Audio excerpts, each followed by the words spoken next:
I'm Victor Dover. I'm a town planner, urban designer, bike commuter, and futurist with Dover Coal & Partners in Miami. Over a series of really short videos, we're going to take a journey into town planning stuff that should matter to everyone, not just professional planners. Watch these and you'll be a ready citizen planner. We'll look at the root purposes of city planning, the importance of urban design, and designing in public. And along the way, we'll visit topics like architecture, historic preservation, downtown revitalization, green building, the public health impacts of your built environment, and setting your town up for walking, biking, and transit. So welcome to Town Planning Stuff Everyone Needs to Know.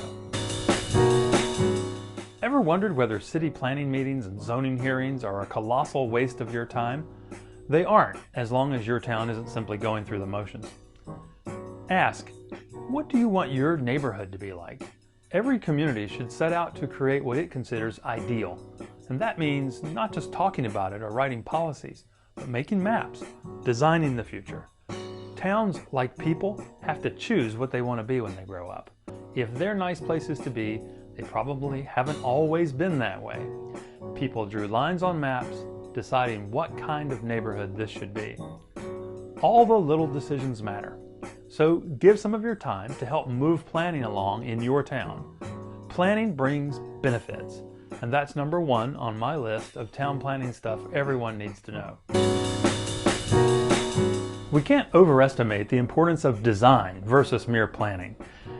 If you only know the land use or the density or the setbacks or the required number of parking spaces, you simply won't know whether a development is good for the neighborhood or bad. Look at these two places. The density, the lot size, the land use, they're all exactly the same. But where would you prefer to live? Where would you prefer to walk? The design is even more crucial than those numbers. The character of a street scene comes from the building to street relationships, from the landscape, the shape and quality of the public spaces, and the texture and proportions of the architecture. Design simply matters, and that's number two on my list of town planning stuff everyone needs to know. Once upon a time, it might have seemed perfectly normal for a few older men to get together in some smoke-filled room to figure out the future plan for their town. But today, an interactive, citizen-driven process for city planning is essential. Lots more people should be involved. Changes in the built environment can be controversial, so education and a shared sense of authorship among many folks are essential to creating consensus. We need to get the planning process out of those back rooms at the powerful agencies and out into the sunshine, designing in public, where everyone who's interested in the whole thing can be invited to participate, right alongside the authorities and the technicians and the experts. The best plan is made by many hands. One good approach is a public design charrette, usually about a week long. A charrette is a combination of an on-location storefront design studio and interactive town meetings.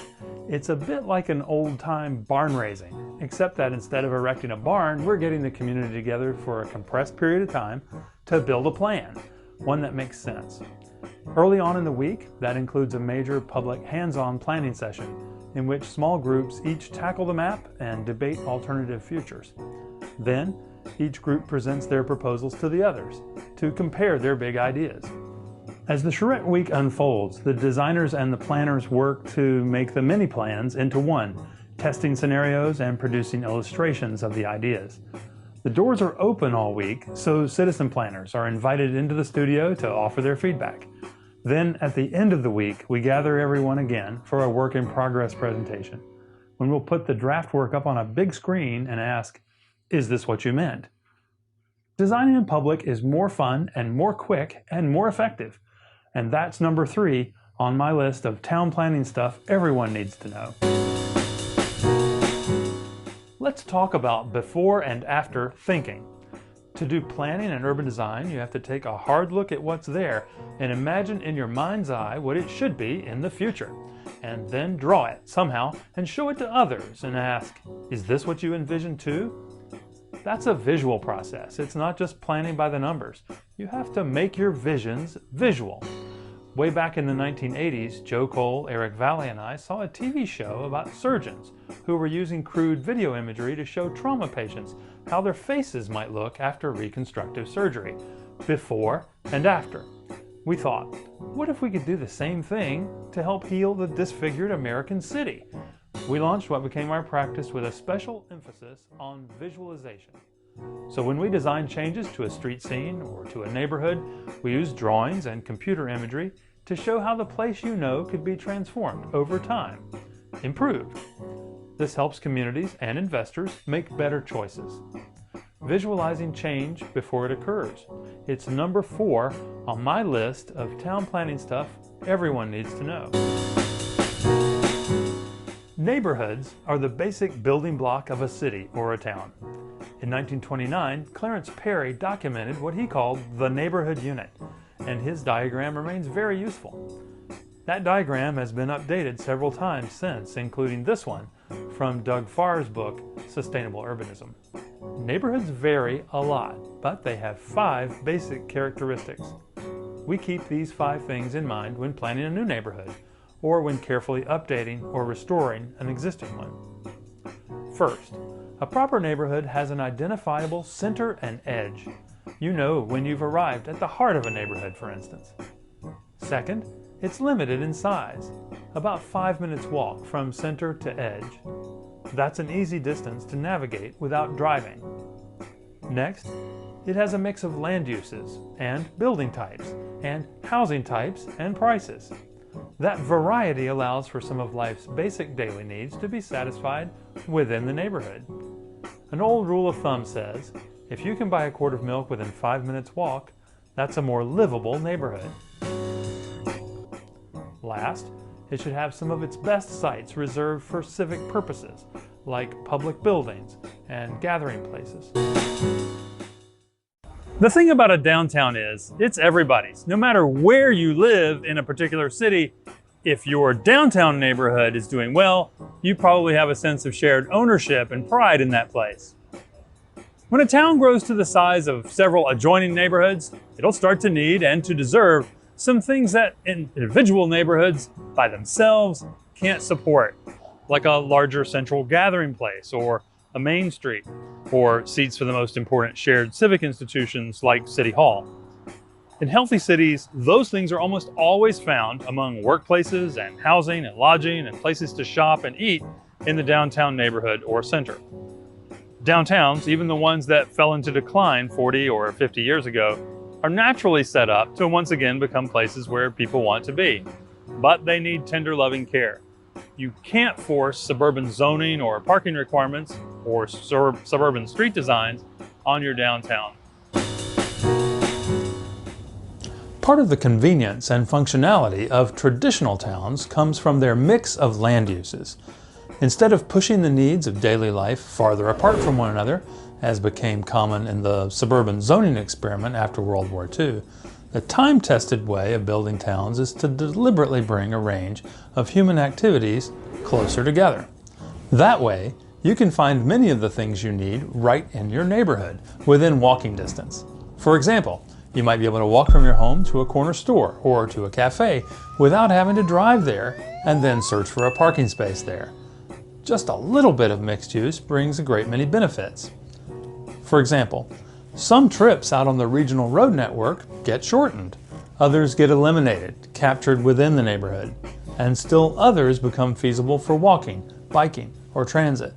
All of that helps manage regional traffic. Plus, with those shorter trips, you'll lower everyone's carbon footprint. But that's not all. Mixed land uses allow for flexibility, letting the market drive the mix. That, in turn, also supports the adaptive reuse of beloved historic buildings, extending their lifetime. Next, live-work combinations allow for a better jobs-housing balance. And above all, in a mixed-use neighborhood, you're simply more likely to get to know your neighbors and support local businesses. For all of these reasons, mixed-use neighborhoods are incredibly popular with both households and employers. Cities and towns speak to us through their public spaces, the public realm, the world between the buildings. Those public spaces, whether streets or parks or squares or plazas, are composed, given their shape and focus, by the buildings and the landscape. There's usually a sense of enclosure and completeness. Sometimes the space is narrow, sometimes wide, at times intimate and at times opening up and contrasting with long vistas. As you move about the neighborhood day to day, the public realm is where you're spending your time. And when that public realm is thoughtfully planned and designed, it sends you a message of confidence and comfort and neighborliness. It's where memories are made, where friends can meet, where ideas are exchanged, and where commerce and art and culture and civic life all intersect. However, it's easy to get all this terribly wrong. And when the public realm is starved for attention and quality, it sends exactly the opposite message, that this is a place where nobody cares, a message of uncertainty. The public realm is where our impressions of the whole city are formed. It's crucial everywhere, but especially in cities that need to attract population and investors for revitalization, and in tourist destinations. Give people a good experience and they'll return, and help you build a stronger economy. All the best towns are walkable. Designed for pedestrian safety and comfort can't be an afterthought, considered, if at all, only after all of the automobile-related decisions are already made. So we start with walkability as a baseline, and then work our way out to all the other considerations.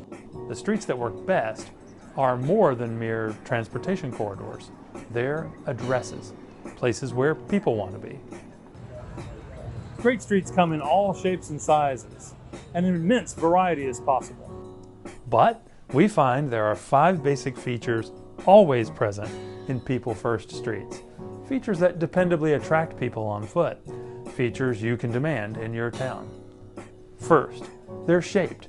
The street space is like a public room, with the roadway and sidewalk its floor and the buildings its walls, and sometimes its ceiling, formed by the tree canopy. Second, they're comfortable. In most climates, that means shaded in the summer. Street trees and architectural elements like porches, arcades, and awnings moderate the elements. Third, they're connected. The streets that feel like people habitat are usually hooked into the larger network, linked to the rest of the town. Next, they're safe. That means you aren't stressed out about getting run over by a vehicle, and you have what Jane Jacobs once called eyes on the street. The street isn't faced by blank walls, but by doors and windows and porches and balconies and storefronts. Last, the streets where people really like to be are memorable. They make lasting impressions because beauty surrounds us and human creativity is on display. Walkable street design. It's number 9 on my list of town planning stuff everyone needs to know. There's one detail that makes a huge difference in the public realm, and that detail is the humble street tree. Landscape architect Henry Arnold once said, 50% of urban design is street trees. On a tree-lined street, look up. The canopy forms the ceiling of our shared public room. Arnold wrote, an urban street without street trees is like a building without a roof. Line them up and something really magic happens with street trees. A tree-lined street is a deliberate intervention, an ordering of the public space, a kind of statement in the common human language of geometry. It never fails to make a place where more people want to be. But street trees are not just about making the place more beautiful and lending order, but also shading our walks and bike rides. They can lower the urban heat island effect by as much as 3 to 7 degrees Fahrenheit. They make the city more economically potent. 2 identical houses in otherwise similar neighborhoods will have wildly different values if one is on a tree-lined street and the other isn't. They hold stormwater and they clean up pollution. They make oxygen and we breathe that stuff. In summer, trees shade the buildings and that lowers cooling costs by as much as 35%.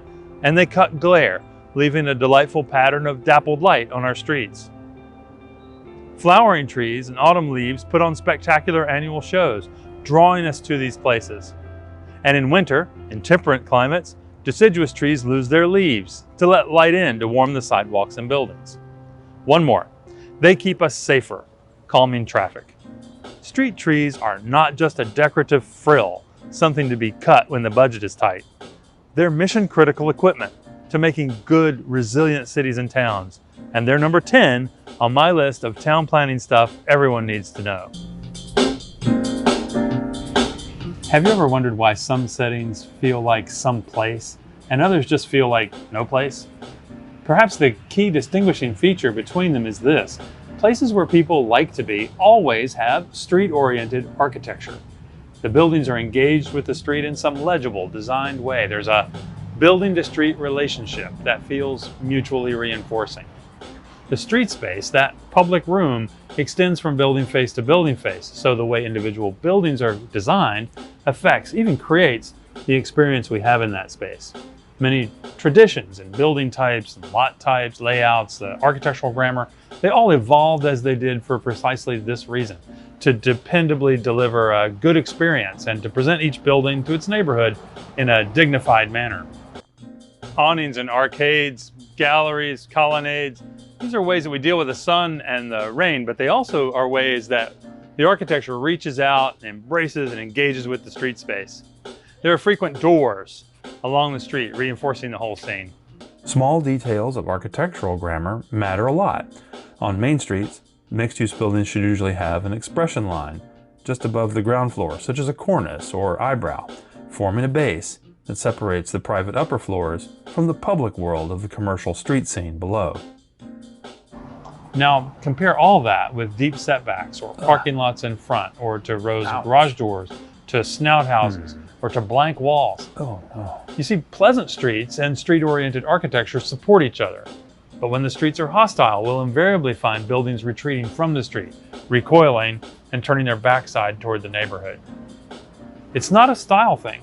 Every architectural style, including modernism, has fine examples of street-oriented designs. Street-oriented architecture. It's number 11 on my list of town planning stuff everyone needs to know.